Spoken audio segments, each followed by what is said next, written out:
World Health Organization says at least 330 people have been killed and about 3,200 others injured since fighting broke out Saturday between government forces and a paramilitary group in Sudan. State Department Deputy Spokesperson Vedant Patel said the U.S. condemns the violence in the strongest terms, and that Secretary of State Antony Blinken has been in contact with both sides and is calling on them to extend the ceasefire until at least Sunday. We're engaging in this from all corners of the department and continue to have full accountability of our personnel.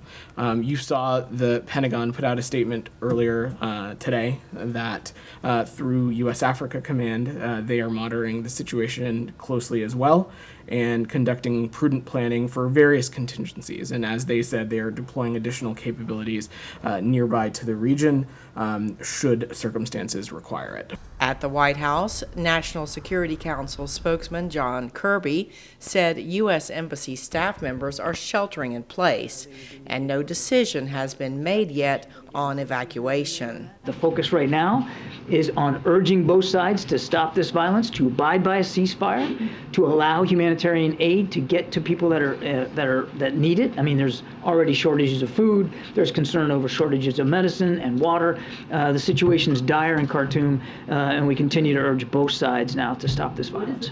This call also came from UN Secretary General Antonio Guterres. I appeal for a ceasefire to take place for at least 3 days, marking the Eid al-Fitr celebrations, to allow civilians trapped in conflict zones to escape and to seek medical treatment, food, and other essential supplies.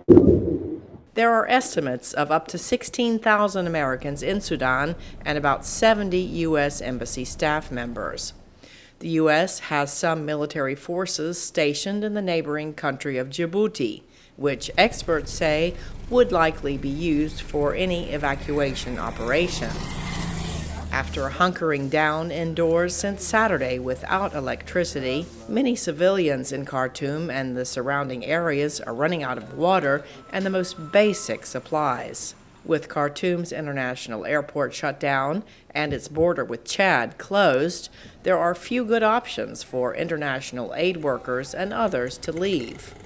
One expert told VOA the Biden administration does not want a repeat of the hasty U.S. departure from Afghanistan.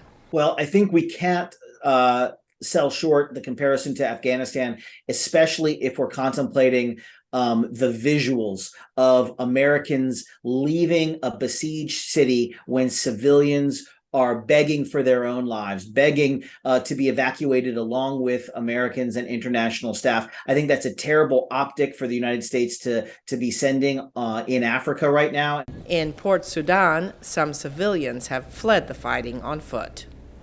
Cindy Saine, VOA News, the State Department.